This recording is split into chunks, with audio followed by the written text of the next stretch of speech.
Hello Raptors fans, and welcome back to another episode of Raptors Overtime. My name is Vincent, and I will be breaking down and reacting to the latest Raptors game against the Philadelphia 76ers. Before we get into the game, let's talk about injuries for this Raptors squad. Jonas Valanciunas continues to sit out with his thumb injury and isn't expected back until at least mid-January. Kawhi Leonard sat out this game, and he has done so for every back-to-back game so far this season. The Raptors were also without the services of Serge Ibaka, meaning the Raptors were definitely short-handed in the front court this game. Alright, so let's talk about this battle between two of the top teams in the Eastern Conference. Philly and Toronto have already played 2 games this season, and Toronto has been dominant in both matches. However, that was with Kawhi Leonard in the lineup. Tonight they face off without their top player and defensive maestro, so how did they do? Lowry was back in the lineup tonight after a 4-game absence, and Danny Green also returned from missing the last game against the Cleveland Cavaliers. The Raptors rolled out their 13th different starting lineup for this season with Kyle Lowry, Danny Green, OG Anunoby, Pascal Siakam, and Greg Monroe. With JV and Serge out of this game, the Raptors would need to get some quality minutes out of the 5 spot, especially against the talented Joel Embiid. Greg Monroe started at the 5, but played only limited minutes tonight, with Nick Nurse opting to run Pascal Siakam at the center spot more. Monroe ended up with 6 points, 8 rebounds, 1 assist for the night in almost 22 minutes of play. Even though Monroe doesn't seem to be the same caliber player he used to be, luckily the Raptors picked him up this offseason, as he has provided some relief with both of Toronto's big men injured during this recent stretch. Kyle Lowry came into the game after missing 4 games and definitely showed signs of his absence from game action. He shot 6 of 16 from the field and 2 of 9 from three-point range. Lowry finished with 20 points, 6 rebounds, 5 assists, 1 steal, and 1 block.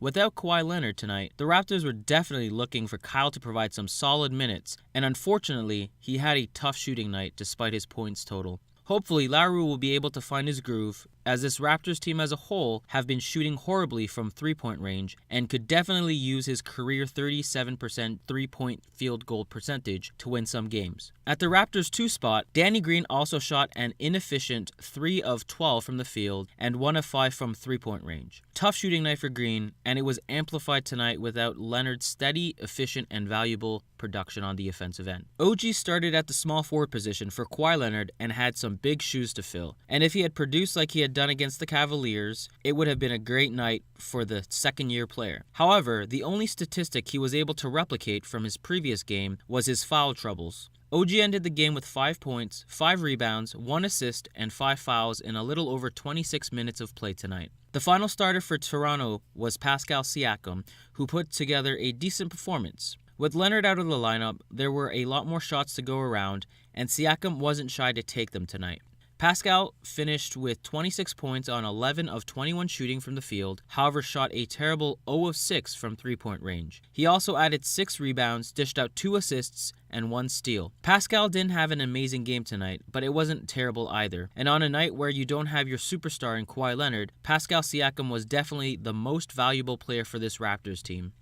In a league filled with superstars, and with Philadelphia having 3 players in Butler, Embiid, and Simmons who can fit into that classification, it's going to be a difficult game to win if you don't have some of your own. Kyle Lowry is a good player and definitely deserves his status as an all-star. However, I wouldn't put him in the same tier as players like Butler, Embiid, or Simmons. The only Raptors player that fits the criteria is Kawhi Leonard, and as we know, he didn't play tonight as this was the second game of a back-to-back. We know that he has had a significant impact in the previous 2 games against the 76ers, as his defense on Simmons has forced him into an abnormally high amount of turnovers and made him look like a rookie at times.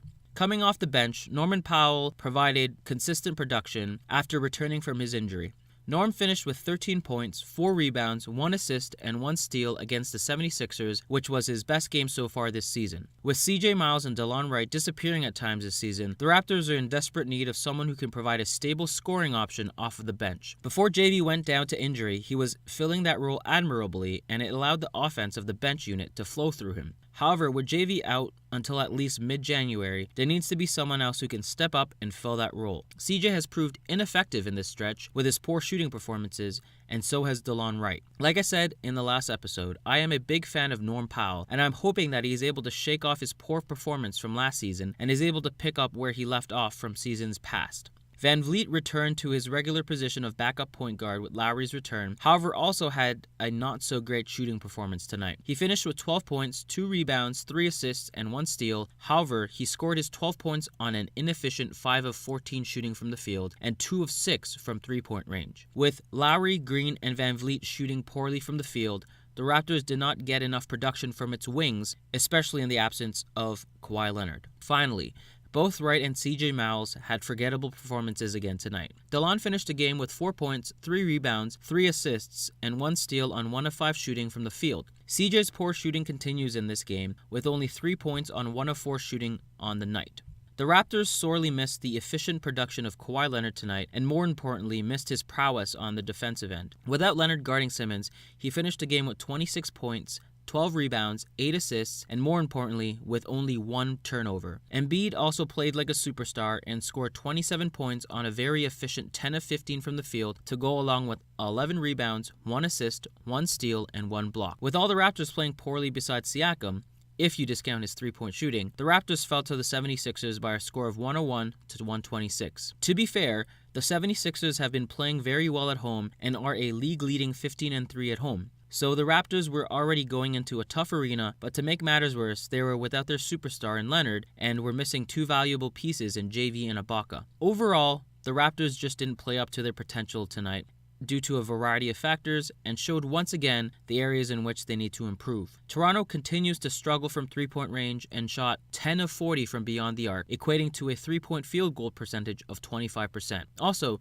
during the games that the Raptors have lost, in my opinion at least, they have not moved the ball as much as they have in the past. They had 17 assists tonight versus the 76ers' 33. Although the blame can fall mainly on shots not falling, I don't feel like they play with the same urgency in the games that they lose as in comparison to the games that they win. It's definitely hard to run when the other team is shooting well from the field, like Philly did tonight, with a field goal percentage of 54%. The Raptors are now 2-1 in this series with Philadelphia and will play them again on February 5th at the Wells Fargo Center. Moving forward, the Raptors will play their next game on December 26th when they travel to Miami to battle the Heat. Doesn't sound like too bad of a road trip, especially considering how cold it will be up in Toronto. Even without Goran Dragic, this Miami team is scrappy and plays super physical. Let's see how the Raptors respond after 4 days of rest. Thank you everyone for listening, and I hope to catch you all on the next episode of Raptors Overtime.